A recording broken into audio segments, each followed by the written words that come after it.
Hello दोस्तों, मैं किशन शर्मा स्वागत करता हूं आपका हमारे यूट्यूब चैनल नोटबुक में। तो दोस्तों, आज की क्लास में हम साइंस के टॉपिक एटम एंड मॉलिक्यूल्स को डिस्कस करेंगे। ठीक है, मैं आप लोगों को वो सभी टाइप के क्वेश्चन डिस्कस करूंगा जिसके आपके एग्जाम में क्वेश्चन बन सकते हैं। ठीक है, तो अगर फ्रेंड्स आप लोग इस चैनल पर नए हैं तो चैनल को सब्सक्राइब करके बेल आइकन को प्रेस कर दीजिए ताकि मैं जो भी क्लासेस की वीडियोज़ अपलोड करूँ तो उसकी नोटिफिकेशन आपको मिलती रहे। ठीक है, और कम से कम एक स्टडी रिलेटेड ग्रुप में जरूर शेयर करें और टेलीग्राम ग्रुप को भी ज्वाइन कर लीजिएगा। इसकी लिंक जो है नीचे डिस्क्रिप्शन बॉक्स में। ठीक है, तो चलिए दोस्तों आगे बढ़ते हैं क्लास में। तो दोस्तों पहला क्वेश्चन में हम लोग का मिलान करना है। ठीक है, मैच द फॉलोइंग। तो इसमें दोस्तों आप लोग का ये जो थ्योरी है वो दिया गया है और यहाँ पे आप लोग का साइंटिस्ट का नाम है। ठीक है, तो पहला है law of conservation of mass. तो ये किसने दिया था? तो ये आप लोग का दिया था लवॉइजियर ने। ठीक है, लवॉइजियर ने कहा था कि law of conservation of mass के अकॉर्डिंग कि कोई भी अगर रिएक्शन हो रहा है, ठीक है, कोई भी अगर रिएक्शन हो रहा है तो जो मास है दोस्तों, मास वो ना तो क्रिएट होगा और ना ही डिस्ट्रॉय होगा। ठीक है, यानी कि मास जो है वो कंजर्व रहेगा। यानी कि यहाँ पे कोई अगर रिएक्टेंट है, ठीक है, वो रिएक्शन होने के बाद यहाँ पे प्रोडक्ट बनता है, तो अगर कोई रिएक्टेंट का जितना मास है तो प्रोडक्ट बनने के बाद भी उसका मास उतना ही रहेगा। ठीक है, तो ये क्या आप लोग का law of conservation of mass, इसको किसने दिया था? लवॉइजियर ने। नेक्स्ट है दोस्तों एटॉमिक थ्योरी। तो एटॉमिक थ्योरी डाल्टन ने दिया था। ठीक है, डाल्टन ने दिया था कि जो स्मॉलेस्ट पार्टिकल होता है किसी भी सब्सटेंस का, तो उसको हम लोग क्या बोलते हैं? एटम बोलते हैं। तो ये थ्योरी दिया था डाल्टन ने। नेक्स्ट है दोस्तों law of conservation, law of constant proportion. Constant proportion का क्या मतलब है दोस्तों? जैसे कि हम लोग जो वाटर को देखते हैं H2O, तो ये आप लोग का 1:8 रेशियो में इसका जो प्रोपोर्शनल है H2 का हमेशा अगर हम लोग H2O का मात्रा, वाटर का मात्रा कितना भी ज़्यादा कर देंगे तो इसका जो इस लिक्विड में या फिर H2O में जो रेशियो है H2 और ऑक्सीजन का, वो हमेशा 1:8 रहेगा। ठीक है, इसी तरह अगर हम लोग का CH4 है, यहाँ पे हम लोग का कार्बन का कितना होता है एटॉमिक मास? 12, और इसका कितना हो जाएगा? 8। ठीक है, हाइड्रोजन का, तो ये कितना हो जाएगा आप लोग का? 3:2। यानी कि अगर हम लोग का मीथेन है CH4, तो उसका जो मॉलिक्यूल है, मॉलिक्यूल के बीच में प्रोपोर्शनल कितना रहेगा? Constant value 3:2। ठीक है, उसी तरह वाटर में रहेगा 1:8। तो ये किसने दिया था? ये दिया था आप लोग का प्राउस्ट ने। ठीक है, option number A, law of constant proportion दिया था प्राउस्ट ने। लास्ट है दोस्तों मोल ऑफ सब्सटेंस, यानी कि एक पदार्थ का मोल। तो ये किसने दिया था? एवोगाड्रो ने। तो इस एवोगाड्रो के हिसाब से एक मोल, कोई भी अगर सब्सटेंस है, वो एक मोल जो होता है दोस्तों, ये आप लोग का क्वांटिटी होता है। जैसे हम लोग 1 kg, 2 kg, 3 kg बोलते हैं, तो जो हम लोग एटम्स या मॉलिक्यूल्स को जो मेजर करते हैं वो मोल में करते हैं। ठीक है, तो एक मोल में हम लोग का 6.022 इंटू 10⁻23 एटम्स या मॉलिक्यूल्स हो सकता है। ठीक है, तो ये आप लोग का क्या हो गया? पहला हम लोग का क्या हो गया? Law of conservation of mass 3। ठीक है, उसके बाद कौन है?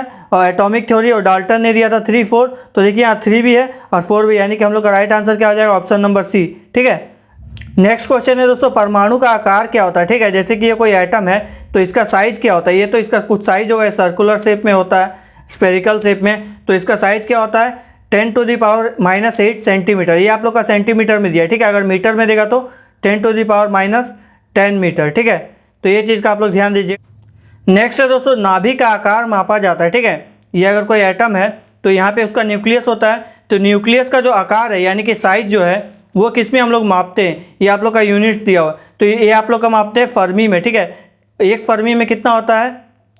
एक फर्मी होता है आप लोग का 10⁻⁻15 मीटर के बराबर। ठीक है, और इसको सेंटीमीटर में रहेगा तो 10⁻⁻13 सेंटीमीटर। ठीक है, और इसमें अदर ऑप्शन को भी देख लेते हैं दोस्तों। जो एटॉमिक मास यूनिट होता है AMU, ये आप लोग का मॉलिक्यूलर वेट के लिए होता है। ठीक है, ये आप लोग का मेज़र करता है मॉलिक्यूलर वेट को। ठीक है, मॉलिक्यूलर वेट के लिए हम लोग, उसका यूनिट क्या होता है? AMU। नेक्स्ट है दोस्तों एंगस्ट्रम। तो एंगस्ट्रम से हम लोग क्या मापते हैं? एंगस्ट्रम हम लोग का वेवलेंथ मापते हैं। ठीक है, किसी भी जो कलर का या फिर हम लोग जो वेवलेंथ को नापते हैं, इसको हिंदी में बोलते हैं तरंग दैर्ध्य। ठीक है, तरंग दैर्ध्य को मापने का जो यूनिट है वो एंगस्ट्रम है। एक एंगस्ट्रम कितना होता है? एक एंगस्ट्रम होता है आप लोग का 10⁻10 मीटर। ठीक है, तो ये चीज़ भी आप लोग ध्यान दीजिएगा। ठीक है, नेक्स्ट है दोस्तों एक परमाणु के नाभिक में होते हैं, मतलब कि अगर एक कोई एटम है ठीक है। तो इसका जो यहाँ पे न्यूक्लियस है उसमें क्या क्या होता है, तो इसमें आप लोग का प्रोटॉन होता है और न्यूट्रॉन होता है, ठीक है। प्रोटॉन और न्यूट्रॉन यहाँ पे न्यूक्लियस में होता है, और जो इलेक्ट्रॉन्स होते हैं वो यहाँ पे रिवॉल्व करते हैं इसके चारों तरफ ऑर्बिट्स में, ठीक है। अलग अलग ऑर्बिट्स होता है, KLM सेल जो होता है उसको ऑर्बिट भी बोलते हैं। तो उसी में जो इलेक्ट्रॉन्स है वो आप लोग का मूव करता है, ठीक है। और इलेक्ट्रॉन्स जो है वो देख लीजिए यहाँ पे आप लोग का फिगर में, यहाँ पे इलेक्ट्रॉन, प्रोटॉन और न्यूट्रॉन के बारे में डिफरेंस दिखाया गया है। ये आप लोग का इलेक्ट्रॉन जो है वो निगेटिवली चार्ज होता है, और जो प्रोटॉन है वो पॉजिटिवली चार्ज होता है, यहाँ पे चार्ज भी दिया गया है। और आप लोग का जो न्यूट्रॉन है उसका कोई चार्ज नहीं होता, ठीक है। और लोकेशन मतलब कि यहाँ देखिए न्यूक्लियस में कौन होता है, प्रोटॉन होता है, और न्यूट्रॉन भी आप लोग का न्यूक्लियस में होता है। और जो इलेक्ट्रॉन्स है दोस्तों, जैसा कि मैंने आप लोग को बोला कि वो ऑर्बिट में रिवॉल्व करते रहते हैं, ठीक है। तो इसका राइट आंसर क्या हो जाएगा, ऑप्शन नंबर सी, यानी कि proton and neutron. Proton and neutron जो है न्यूक्लियस में होते हैं। नेक्स्ट है दोस्तों रदरफोर्ड का अल्फा कण प्रकीर्णन यानी कि जो स्कैटरिंग एक्सपेरिमेंट था वो किसके लिए था, ये जो किया रदरफोर्ड ने अल्फा स्कैटरिंग एक्सपेरिमेंट, तो इससे उसने क्या फाइंड किया, ठीक है। तो यहाँ देखिए आप लोग फिगर में देख सकते हैं दोस्तों, यहाँ से क्या हो रहा है, ये किसी एक ब्लॉक है, ठीक है, लीड का ब्लॉक है। इससे क्या हो रहा है, आप लोग का अल्फा कण जो है यहाँ पे ये आप लोग का गोल्ड का शीट है, ठीक है। गोल्ड का थिन शीट, बहुत पतला शीट लिया था उन्होंने रदरफोर्ड ने। तो यहाँ से क्या हो रहा है, जब ये अल्फा कण आ रहे हैं तो यहाँ से टकराने के बाद कुछ पार्टिकल जो है वो क्रॉस कर जा रहे हैं इस लेयर को, और कुछ जो है रिफ्लेक्ट करके इधर आ जा रहे हैं, ठीक है। ये आप लोग का जिंक सल्फाइड का स्क्रीन है। तो इससे क्या फाइंड किया था दोस्तों, रदरफोर्ड ने इस एक्सपेरिमेंट के द्वारा न्यूक्लियस को फाइंड किया, ठीक है, नाभिक को। यहाँ पे अगर जो नाभिक से अगर नहीं टकरा रहे हैं, ठीक है, तो वो इधर आ जा रहे थे, टकराने के बाद इधर चल जा रहे थे, ठीक है। तो यहाँ से वो नाभिक के साइज को और नाभिक को फाइंड किए थे। तो इसका राइट आंसर क्या हो जाएगा, ऑप्शन नंबर ए, रदरफोर्ड का अल्फा स्कैटरिंग एक्सपेरिमेंट जो है वो न्यूक्लियस के लिए था, ठीक है। आप लोग फिगर के द्वारा अच्छे से समझ पाए होंगे। चलिए अब नेक्स्ट देखते हैं दोस्तों। नेक्स्ट है दोस्तों, एक परमाणु के उच्चतम ऊर्जा स्तर पर इलेक्ट्रॉन क्या कहलाते हैं। तो मैंने दोस्तों अभी आप लोग को बोला कि यहाँ पे क्या होता है, ये आप लोग का डिफरेंट सेल्स होते हैं, ये आप लोग का न्यूक्लियस हो गया, ठीक है। यहाँ पर भी इलेक्ट्रॉन मूव करते हैं, यहाँ भी करते हैं, यहाँ भी करते हैं, यहाँ भी कर सकते हैं, ठीक है। तो दोस्तों इसमें बोल रहा है कि परमाणु के उच्चतम यानी कि हाईएस्ट एनर्जी किस जगह पे होता है, तो जो लास्ट सेल होता है दोस्तों, यहाँ पे आप लोग का जो इलेक्ट्रॉन्स है उसका जो एनर्जी है वो हाइयर लेवल पे होता है। और इस सेल को हम लोग क्या बोलते हैं, वैलेंस सेल बोलते हैं, ठीक है, वैलेंस सेल बोलते हैं। और ये जो इलेक्ट्रॉन यहाँ पे मूव करते हैं उसको हम लोग क्या बोलते हैं, वैलेंस इलेक्ट्रॉन्स बोलते हैं। तो इसमें हम लोग का राइट आंसर क्या हो जाएगा, वैलेंस इलेक्ट्रॉन्स। यानी कि जो इलेक्ट्रॉन जिसपे सबसे ज़्यादा एनर्जी है वो कहाँ पे है, तो वो वैलेंस सेल में है, वैलेंस सेल में है। और उस इलेक्ट्रॉन को हम लोग क्या बोलते हैं, वैलेंस इलेक्ट्रॉन, यानी कि ऑप्शन नंबर सी, ठीक है। तो नेक्स्ट है दोस्तों, निम्नलिखित में अधिकतम द्रव्यमान यानी कि मास किसका होता है। तो दोस्तों जो न्यूट्रॉन है आप लोग का, उसका सबसे ज़्यादा मास होता है, ठीक है। न्यूट्रॉन का मास कितना होता है, 1.67 इंटू 10⁻⁻27 kg, ठीक है। ये आप लोग का न्यूट्रॉन का मास होता है। और प्रोटॉन है उसका कम होता है, और इलेक्ट्रॉन भी है उसका भी कम होता है। तो सबसे ज़्यादा किसका होता है, न्यूट्रॉन का होता है, ठीक है। ये होता है आप लोग का 1.67 इंटू 10⁻⁻27 kg। तो नेक्स्ट है दोस्तों, न्यूट्रॉन के खोज के लिए नोबेल पुरस्कार से किसे सम्मानित किया गया, ठीक है। तो यहाँ देखिए आप लोग फिगर में देख सकते हैं, प्रोटॉन को कौन खोजा था, गोल्डस्टीन ने, न्यूट्रॉन को चैडविक ने। तो न्यूट्रॉन पूछ रहा है, तो यानी कि हम लोग का राइट आंसर हो जाएगा ऑप्शन नंबर ए, ठीक है। तो न्यूट्रॉन को चैडविक ने और पॉजिट्रॉन को एंडरसन ने। पॉजिट्रॉन जो है दोस्तों, ये आप लोग का जो इलेक्ट्रॉन है उसका सब पार्टिकल होता है, ठीक है। उसका सब पार्टिकल क्या होता है, पॉजिट्रॉन होता है। उसको खोजा था एंडरसन ने, और इलेक्ट्रॉन को किसने खोजा था, जे थॉमसन ने, ठीक है। और यहाँ पे दोस्तों सबका आप लोग का वेट भी दिया हुआ है, देखिए मास भी दिया हुआ है, मास भी दिया हुआ है, ठीक है। तो मास देखिए सबसे आप लोग का ज़्यादा किसका होता है, न्यूट्रॉन का होता है। यहाँ पे आप लोग का माइनस में, ठीक है। यहाँ पे देखिए पॉजिट्रॉन या फिर इलेक्ट्रॉन है, दोनों का सेम है। तो जो देखिए दोस्तों यहाँ पे -31 है, ठीक है। तो ये 31 को ज़्यादा नहीं सोचिएगा, ये माइनस में है। तो जो न्यूट्रॉन है उसका सबसे ज़्यादा होता है, और लगभग सेम जो है प्रोटॉन का भी होता है, ठीक है। प्रोटॉन का भी लगभग न्यूट्रॉन के बराबर ही होता है। और जो बोलेंगे कि सबसे कम वेट किसका, मास किसका होता है, तो इलेक्ट्रॉन का होता है। तो इसका राइट आंसर हम लोग का क्या है, जो न्यूट्रॉन की खोज की थी जेम्स चैडविक ने, ठीक है। नेक्स्ट है दोस्तों, परमाणु द्रव्यमान संख्या किस प्रकार ज्ञात की जा सकती है। यानी कि हम लोग जो एटॉमिक मास जो फाइंड करते हैं, तो वो कैसे फाइंड करते हैं। तो हम लोग क्या करते हैं, जो प्रोटॉन का नंबर है, प्रोटॉन जो अगर यहाँ पे ये देखिए फिगर में देखिए आप लोग का, यहाँ पे अगर जितने नंबर ऑफ प्रोटॉन है इसके अंदर प्लस जो न्यूट्रॉन्स है, ठीक है, न्यूट्रॉन्स है, इसी के अंदर जो न्यूट्रॉन्स भी रहते हैं, ये आप लोग का न्यूक्लियस है, ठीक है। ये आप लोग का कोई एटम है, ये आप लोग का न्यूक्लियस है। तो प्रोटॉन जो होते हैं वो पॉजिटिवली चार्ज होते हैं, इलेक्ट्रॉन जो होते हैं वो निगेटिवली, और जो न्यूट्रॉन है उसमें 0 चार्ज होता है। तो दोस्तों हम लोग जो एटॉमिक मास निकालते हैं वो प्रोटॉन प्लस न्यूट्रॉन को करते हैं, तो हम लोग का एटॉमिक मास निकलता है। तो हम लोग का राइट आंसर क्या हो जाएगा, ऑप्शन नंबर सी, प्रोटॉन तथा न्यूट्रॉन की संख्या के कुल योग के बराबर। ठीक है, तो नेक्स्ट क्वेश्चन है दोस्तों, HNO3 के आणविक द्रव्यमान की गणना करें, यानी कि मॉलिक्यूलर मास को कैलकुलेट करना है। तो देखिए दोस्तों, इसको हम लोग कैसे करेंगे, यहाँ हम लोग लिख देते हैं HNO3। ठीक है, तो HNO3 मतलब मॉलिक्यूलर मास को कैलकुलेट करने के लिए दोस्तों आप लोग को किसी भी एटम का एटॉमिक मास को याद करना पड़ता है। ठीक है, तो इसमें आप लोग को चार्ट होता है, उसको एक बार आप लोग देख लीजिएगा तो उससे आप लोगों को याद हो जाएगा। तो पहला है हाइड्रोजन, तो हाइड्रोजन का एटॉमिक मास कितना होता है, 1 होता है। जनरली दोस्तों जितना भी एटम्स है उसका जो एटॉमिक मास होता है वो लगभग डबल होता है, सिर्फ हाइड्रोजन को छोड़ के। ठीक है, क्योंकि दोस्तों हाइड्रोजन में जो है वो न्यूट्रॉन्स नहीं होता है आपका। ठीक है, तो देखिए दोस्तों क्या होता है, हाइड्रोजन का प्रोटॉन कितना है, 1 है, और न्यूट्रॉन नहीं है, तो इसका एटॉमिक मास कितना हो जाएगा, सिर्फ 1 हो जाएगा। प्रोटॉन कितना है, 1 है, और न्यूट्रॉन है ही नहीं, तो इसका एटॉमिक मास जो है वो 1 हो जाएगा। ठीक है, तो ये चीज़ मैंने आप लोग को बोला था दोस्तों, जो एटॉमिक मास होता है वो क्या होता है, प्रोटॉन प्लस न्यूट्रॉन, तो इसमें अगर न्यूट्रॉन है ही नहीं तो सिर्फ 1 हो जाएगा। ठीक है, उसी तरह नाइट्रोजन का कितना होता है, 14 होता है, और ऑक्सीजन का कितना होता है, 16 होता है। ठीक है, और यहाँ पे 3 आइटम्स है तो यहाँ मल्टीप्लाई 3, तो इस तीनों को हम लोग सॉल्व करेंगे तो कितना हो जाएगा, 1 + 14 + 48 हो जाएगा यहाँ, तो ऐड करेंगे तो ये हो जाएगा 63। ठीक है, यानी कि 63 यूनिट, यानी कि ऑप्शन नंबर सी, ये हम लोग का आ गया मॉलिक्यूलर मास ऑफ HNO3। ठीक है, तो इस तरह से इसको हम लोग कैलकुलेट करते हैं। बस आप लोग को मॉलिक्यूलर मास को एक बार याद कर लेना है, उसके बाद आप लोग को इसका, ये आप लोग का मॉलिक्यूल है। ठीक है, तो इसको आप लोग कैलकुलेट कर सकते हैं ऐड कर करके। ठीक है, तो नेक्स्ट है दोस्तों, किसी भी तत्व के मोल के 1 ग्राम द्रव्यमान को क्या कहते हैं, तो ये हम लोग मॉलिक्यूलर मास कहते हैं। ठीक है, मॉलिक्यूलर मास, जैसे भी अगर आपका, जैसे हमने बोला मॉलिक्यूल है NH3। ठीक है, तो इसका हम लोग का मॉलिक्यूलर मास, जैसे अभी मैंने आप लोग को बताया था दोस्तों, इसका कितना होता है, नाइट्रोजन का 14 और हाइड्रोजन का होता है 1 × 3, क्योंकि 3 एटम है तो ये आप लोग का 17 आ जाएगा। ठीक है, तो इसी तरह इसको क्या बोलते हैं हम लोग, मॉलिक्यूलर मास बोलते हैं। ठीक है, किसी भी तत्व के 1 मोल के 1 ग्राम द्रव्यमान को हम लोग मॉलिक्यूलर मास कहते हैं। ठीक है, मोल क्या होता है, मैंने आप लोग को पहले भी बोला कि आप लोग का एक क्वांटिटी को मेजर करने का यूनिट है। ठीक है, तो इसमें बोल रहा है दोस्तों, which of the following has highest molecular mass, यानी कि इसमें से सबका मतलब किसका जो है वो सबसे ज़्यादा मॉलिक्यूलर मास है। तो हम लोग एक एक करके पहले निकालते हैं। तो H2O का क्या हो जाएगा, हाइड्रोजन का 1 × 2, क्योंकि यहाँ पे 2 आइटम है, फिर ऑक्सीजन का 16, तो ये हो जाएगा आप लोग का 18। ठीक है, उसी तरह फिर O2 का निकालेंगे तो 16 × 2 32 हो जाएगा। उसी तरह फिर CO2 का निकालेंगे तो पहले कार्बन का कितना होता है, 12। एटॉमिक मास दोस्तों हम लोग बात करें, ठीक है, एटॉमिक नंबर तो 6 होता है कार्बन का, एटॉमिक मास हम लोग 12 लेते हैं। फिर यहाँ पे क्या हो जाएगा, प्लस O2 है तो मल्टीप्लाई यहाँ 2, तो ये आ जाएगा आप लोग का 44। ठीक है, फिर उसके बाद क्या है, CH4 यानी कार्बन का कितना हो गया 12, और प्लस हाइड्रोजन का होता है 1 × 4, तो ये हो जाएगा आप लोग का 16। तो सबसे ज़्यादा किसका हो रहा है, यहाँ CO2 का, तो राइट आंसर हो जाएगा हम लोग का CO2। ठीक है, तो CO2 का हम लोग का जो मॉलिक्यूलर मास है वो 44 इनमें से सबसे ज़्यादा है। ठीक है, नेक्स्ट है दोस्तों, निम्नलिखित में से किस तत्व का समस्थानिक रक्त थक् के खोजने में मदद करता है, यानी कि जो ब्लड क्लोटिंग हो जाता है, तो इसमें से किसका यूज़ किया जाता है इसको फाइंड करने में। ठीक है, तो यूरेनियम जो है दोस्तों, इसका यूज़ हम लोग करते हैं न्यूक्लियर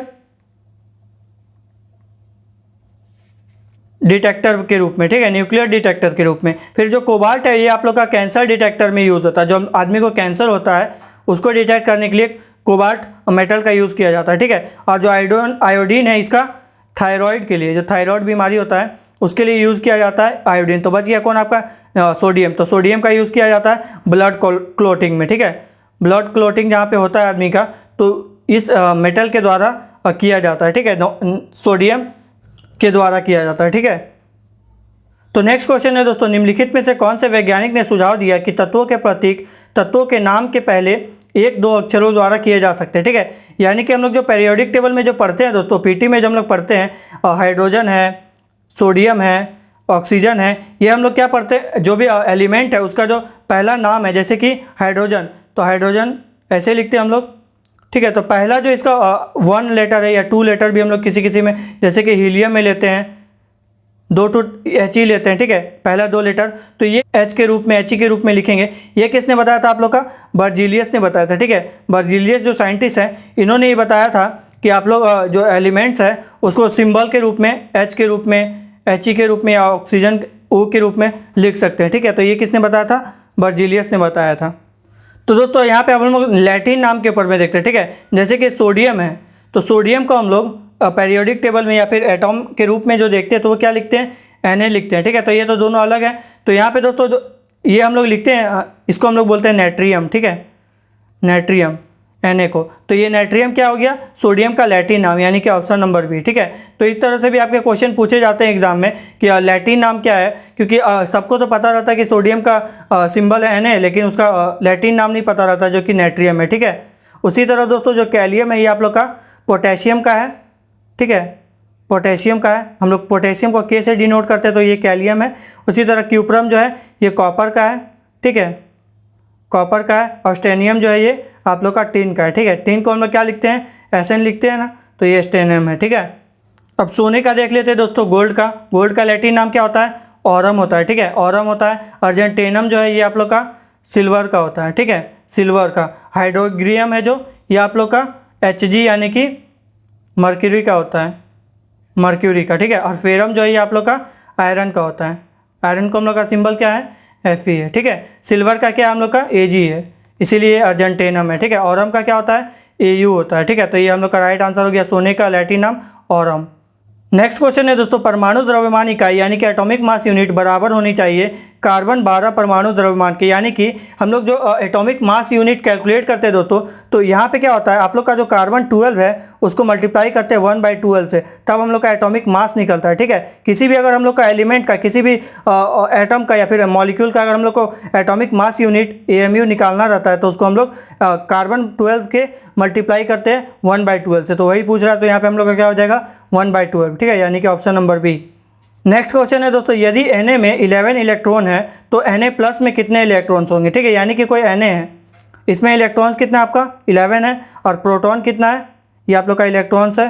प्रोटॉन कितना है, वो भी 11 है, ठीक है, क्योंकि इलेक्ट्रॉन और प्रोटॉन का नंबर जनरली सेम होता है। अब क्या हो रहा है यहाँ पे, Na प्लस हो गया। तो Na प्लस होने का क्या मतलब होता है दोस्तों, ये जो आप लोग का ये वाला Na प्लस है, यानी कि आप लोग का ये जो एक इलेक्ट्रॉन है अपना, ये किसी को दे देता है, ठीक है, किसी और एटम को। जब ये रिएक्शन करता है, ये Na प्लस जनरली होता नहीं है, ये जब रिएक्शन होता है तो आप लोग का एक इलेक्ट्रॉन जो है वो किसी अदर एटम को दे देता है, ठीक है। तो यहाँ पे क्या होता है, जब एक इलेक्ट्रॉन किसी को दे दिया तो यहाँ पे आप कितना इलेक्ट्रॉन बच गया, 10 बच गया, ठीक है। लेकिन प्रोटॉन का नंबर तो सेम है, क्योंकि वो नहीं देता है, तो यहाँ पे 11 है। तो ये आप लोग का इलेक्ट्रॉन कितना हो गया, अब 10 हो गया, यानी कि ऑप्शन नंबर टी, ठीक है। अगर यहीं पे अगर माइनस रहता तो यहाँ पे क्या होता है, एक इलेक्ट्रॉन ये किसी से ले लेगा, जब माइनस होगा तो ये यानी कि ये किसी से लेगा, तो पहले 11 था प्लस 1 होके हो जाएगा 12, ठीक है। तो ये आप लोग का 12 हो जाएगा, अगर यहाँ पे माइनस रहेगा, अब प्लस रहेगा तो ये 10 हो जाएगा, ठीक है, यानी कि ऑप्शन नंबर सी। तो नेक्स्ट क्वेश्चन है दोस्तों, आर्गन, पोटेशियम, कैल्शियम क्या कहलाते हैं। तो यहाँ देखिए दोस्तों, आप लोग का एक चीज़ मैं आप लोग को पहले बताता हूँ। जैसे कि यहाँ पे कोई ऑक्सीजन है, ठीक है, यहाँ पे है 8 और यहाँ पे 16। तो इस जगह का मतलब क्या होता है दोस्तों, यहाँ पे जो नंबर होता है वो आप लोग का डिनोट करता है एटॉमिक नंबर को, ठीक है, एटॉमिक नंबर को। और ये वाला जो नंबर होता है ये आप लोग को एटॉमिक मास को डिनोट करता है, ठीक है, एटॉमिक मास को। तो यहाँ पे क्या हो रहा है आप लोग को, देखिए यहाँ पे 40 है, यहाँ भी 40 है, यहाँ भी 40, यानी कि एटॉमिक मास सबका इक्वल है। और यहाँ पे सबका जो एटॉमिक नंबर है 18 है, 19 डिफरेंट है। तो ये क्या होता है आप लोग का दोस्तों, आइसोबार्स होता है, ठीक है, यानी कि संभारिक, जिसमें कि आप लोग का जो एटॉमिक मास होता है, एटॉमिक मास वो इक्वल होते हैं, ठीक है, इक्वल होते हैं। और जो एटॉमिक नंबर्स होते हैं वो आप लोग का डिफरेंट होते हैं, उसको हम लोग क्या बोलते हैं, संभारिक, यानी कि आइसोबार्स। तो देखिए दोस्तों, यहाँ पे एटॉमिक मास सब में बराबर है, 40 है, यहाँ भी 40 है, एटॉमिक मास ये भी 40 है। एटॉमिक नंबर जो है वो यहाँ 18 है, यहाँ 19 है, यहाँ पे 20 है, ये डिफरेंट। इसी तरह दोस्तों आप लोग का क्या होता है, एक होता है आइसोटोप्स, ठीक है, आइसोटोप्स। तो आइसोटोप्स में क्या होता है आप लोग का, जो एटॉमिक मास है वो डिफरेंट होंगे, ठीक है, एटॉमिक मास डिफरेंट होंगे, और जो एटॉमिक नंबर्स होते हैं वो आप लोग का सेम होते हैं, ठीक है, सेम होते हैं, ठीक है। ये वाला चीज़ का आप लोग ध्यान दीजिएगा। तो इसको हम लोग क्या बोलते हैं, आइसोटोप्स बोलते हैं, ठीक है। तो दोस्तों आज की क्लास में मैंने आप लोगों को साइंस के टॉपिक एटम एंड मॉलिक्यूल से सभी टाइप के क्वेश्चन डिस्कस कर लिए, जिससे आपके एग्जाम में क्वेश्चन बन सकते हैं, ठीक है। और फ्रेंड्स, अगर आप लोग के पास भी कोई साइंस की बुक है तो आप लोग उस बुक से इस चैप्टर को एक बार जरूर से पढ़ लीजिएगा, ताकि आप लोग को अच्छे से क्लियर हो जाएगा, ठीक है। और उसके बाद भी अगर आप लोग को कोई डाउट रहेगा इस चैप्टर से रिलेटेड, तो आप लोग कमेंट बॉक्स में मैसेज कीजिएगा, मैं आप लोग को जरूर से क्लियर कर दूंगा, ठीक है। तो फ्रेंड्स, अगर आप लोग इस चैनल पर नए हैं तो चैनल को सब्सक्राइब करके बेल आइकन को प्रेस कर दीजिए, ताकि मैं जो भी क्लासेस की वीडियोस अपलोड करूँ तो उसकी नोटिफिकेशन आपको मिलती रहे, ठीक है। और कम से कम एक स्टडी रिलेटेड ग्रुप में जरूर शेयर करें, और टेलीग्राम ग्रुप को ही ज्वाइन कर लीजिएगा, इसकी लिंक जो है नीचे डिस्क्रिप्शन बॉक्स में है। इसमें मैं आप लोगों को साइंस के, जीके के, इंग्लिश के जितने भी इंपॉर्टेंट क्वेश्चन होते हैं आपके एग्जाम के लिए, वो मैं आप लोग को शेयर करता रहता हूँ, ठीक है। तो फ्रेंड्स, मिलते हैं अब हम लोग नेक्स्ट क्लास में, तब तक के लिए thank you and God bless you all.